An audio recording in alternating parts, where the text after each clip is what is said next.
Hello dear students, synthetics biology class 9 chapter number 2 के MCQs यहाँ पर हम डिस्कस कर रहे हैं। देखें यहाँ पर फर्स्ट एमसीक्यूज में क्या कह रहा है कि select the correct sequence of biological method. इन चार ऑप्शन में से आपको बायोलॉजिकल मेथड की करेक्ट सीक्वेंस यहाँ पर सिलेक्ट करनी है। देखें अगर बात करें तो बायोलॉजिकल जो मेथड है उसकी सीक्वेंस सबसे पहले ऑब्जर्वेशन आती है, उसके बाद हाइपोथेसिस है, रीजनिंग है, देन एक्सपेरिमेंट, रिजल्ट और कंक्लूजन, थ्योरी, लॉ। तो इसके अंदर देखें आपके पास फर्स्ट ऑप्शन के अंदर लॉ, थ्योरी, रीजनिंग, तो लॉ के बाद डायरेक्ट थ्योरी आ रही तो ये ऑप्शन गलत है। बी ऑप्शन में देखें हाइपोथेसिस है, थ्योरी है, लॉ, ये भी ऑप्शन गलत है। सी में देखें क्या कह रहा है, हाइपोथेसिस है, हाइपोथेसिस के बाद रीजनिंग आती है, यस, रीजनिंग के बाद एक्सपेरिमेंट आता है तो यहां पर वो मिसिंग है, कोई बात नहीं है, लेकिन उसके बाद थ्योरी है और लॉ है, तो ये सी ऑप्शन जो होगा इसका क्या होगा, करेक्ट होगा। तो फर्स्ट नंबर एमसीक्यूज का क्या राइट है, सी राइट होगा। उसके बाद क्वेश्चन नंबर 2 में क्या कह रहा है, एमसीक्यूज 2 में कह रहा है कि सिलेक्ट द ऑड वन। इसमें एक ऐसा ऑप्शन सेलेक्ट करें जो इन तीनों से मतलब इसमें क्या कहता है कि तीन ऑप्शन जो होंगे वो एक ही फैमिली से बिलोंग करने वाले होंगे या एक ही टॉपिक से बिलोंग करने वाले होंगे, ठीक है, और एक ऐसा होगा जो इनके साथ इनका कोई लिंक नहीं होगा। तो देखें बायोलॉजिकल मेथड के अंदर थ्योरी भी प्रेजेंट होता है, लॉ भी होता है और हाइपोथेसिस भी होता है, लेकिन रेशो एक अलग चीज है, रेशो बायोलॉजिकल मेथड में इंक्लूड नहीं होता है। तो ओड वन का मतलब है एक अकेला कौन सा है, इन चारों में से अकेला कौन सा है, तो इसका कौन सा राइट होगा, डी राइट होगा, क्योंकि थ्योरी, हाइपोथेसिस और लॉ ये तीनों एक ही टॉपिक से रिलेटेड है बायोलॉजिकल मेथड से, तो अकेला कौन सा है, रेशो। उसके बाद है एमसीक्यूज नंबर 3 में क्या कह रहा है, एमसीक्यूज नंबर 3 में कह रहा है कि field of research that examines mathematical representation of the biological system called.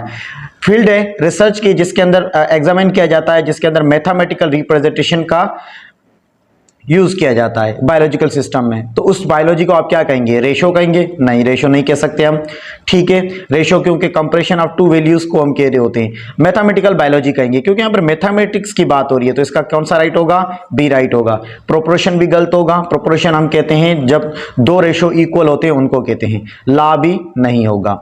उसके बाद एमसीक्यूज नंबर हमारे पास 4 में क्या कह रहा है, biological method involves all of the following except, कि बायोलॉजिकल मेथड में ये सारी जो चार ऑप्शन नीचे दिए हैं ये प्रेजेंट है, एक को छोड़कर। देखिए बायोलॉजिकल मेथड में डेटा कलेक्शन होती है, यस होती है, ऑब्जर्वेशन भी होती है, यस हम करते हैं, एक्सपेरिमेंट भी करते हैं, यस, प्रोपोर्शन नहीं करते हैं। देखिए प्रोपोर्शन एक अलग मैथमेटिकल रिप्रेजेंटेशन का टॉपिक है, तो ये ऑप्शन जो होगा इसका क्या होगा, डी राइट होगा। 4 नंबर एमसीक्यूज का क्या राइट है, डी, क्योंकि बायोलॉजिकल मेथड के अंदर डेटा कलेक्शन भी होती है, एक्सपेरिमेंट भी होती है, ऑब्जर्वेशन भी होती है, एक्सेप्ट प्रोपोर्शन नहीं होता है। अच्छा, उसके बाद एमसीक्यूज नंबर 5 में देखें क्या कह रहा है, scientific reasoning moves from specific to general, उसको क्या कहेंगे, तो उसको कहेंगे इंडक्टिव। देखें फ्रॉम स्पेसिफिक टू जनरल जा रहा है, स्पेसिफिक टू जनरल का मतलब है इंडक्टिव रीजनिंग, और अगर जनरल टू स्पेसिफिक होता तो कौन सा होता, डिडक्टिव रीजनिंग होता। उसके बाद एक quantitative observation is use of, कि क्वांटिटेटिव ऑब्जर्वेशन है वो उसको हम किस तरह यूज कर सकते हैं। देखें उसको मेयर करने के लिए हम सेंस इस्तेमाल नहीं कर सकते हैं, क्योंकि सेंस से हमें क्वांटिटी नहीं पता चलती है, नंबर्स नहीं बता सकते, हम क्वालिटी बता सकते हैं, किसी की स्मेल कितनी है, ठीक है, तो वो क्वालिटी हो जाएगी। उसके बाद इक्विपमेंट्स, ठीक है, वेरी गुड। इक्विपमेंट क्यों कह रहे हैं, इक्विपमेंट इसका राइट ऑप्शन होगा क्योंकि हम किसी भी क्वांटिटेटिव मेजरमेंट करते हैं। क्वांटिटेटिव मेजरमेंट का मतलब है जिसमें नंबर्स की बात करें, तो इक्विपमेंट में देखें थर्मामीटर, अगर किसी का टेम्परेचर 10 डिग्री सेंटीग्रेड है, 20 है, 50 है, तो इक्विपमेंट से हम मेजर कर सकते हैं। तो क्वांटिटेटिव में हम नंबर्स की बात कर रहे हैं, तो इसका क्या राइट होगा, बी ऑप्शन इसका राइट होगा।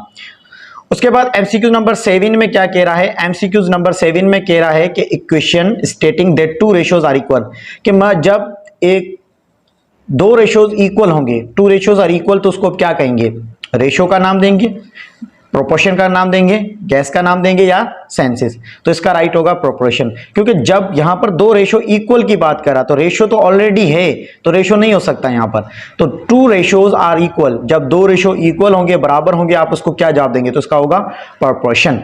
उसके बाद एमसीक्यू नंबर 8 में क्या कह रहा है, the comparison of two values is called, दो वैल्यूज की कंपैरिजन को आप क्या नाम देंगे। देखें जब भी आप दो वैल्यू को कंपेयर करेंगे तो उस स्टेट में उसका मतलब होगा कि आप रेशो, उसको क्या कहेंगे, रेशो। तो comparison of two values is known as ratio का नाम देंगे। उसके बाद एमसीक्यूज नंबर 9 में क्या कह रहा है कि व्हाट इज हाइपोथेसिस। हाइपोथेसिस किसको कहते हैं, तो हाइपोथेसिस के अंदर यहां पर 4 ऑप्शन दिए गए हैं, यहां पर इसका बी राइट होगा। बी राइट क्यों होगा कि a tentative explanation that can be tested and falsified. Hypothesis को आप एक्सप्लेनेशन देते हैं, फिर उसको टेस्ट करते हैं और फिर उसको आप क्या करते हैं, या आपका हाइपोथेसिस सपोर्टेड किया जाता है या तो वो फॉल्सिफाइड किया जाता है। मतलब हाइपोथेसिस को सपोर्ट भी मिल सकती है, अगर वो सही है, अगर गलत है तो वो गलत कर दिया जाता है। तो इसके लिए हाइपोथेसिस जो है वो एक टेंटेटिव एक्सप्लेनेशन है, तो इसका बी राइट होगा। उसके बाद एमसीक्यू नंबर 10 में क्या कह रहा है कि in data organization which is mostly useful. Data organization में कौन सी चीज जो है वो ज्यादा यूजफुल है, टेबल, ग्राफ, रेशो। नहीं, रेशो नहीं हो सकता है, टेबल और ग्राफ जो है ये दोनों हो सकते हैं। तो इसका 10 नंबर एमसीक्यूज का क्या राइट होगा, डी राइट होगा। ठीक है, थैंक यू। तो चैप्टर नंबर 2 के एमसीक्यूज यहां पर हमने डिस्कस कर लिए हैं।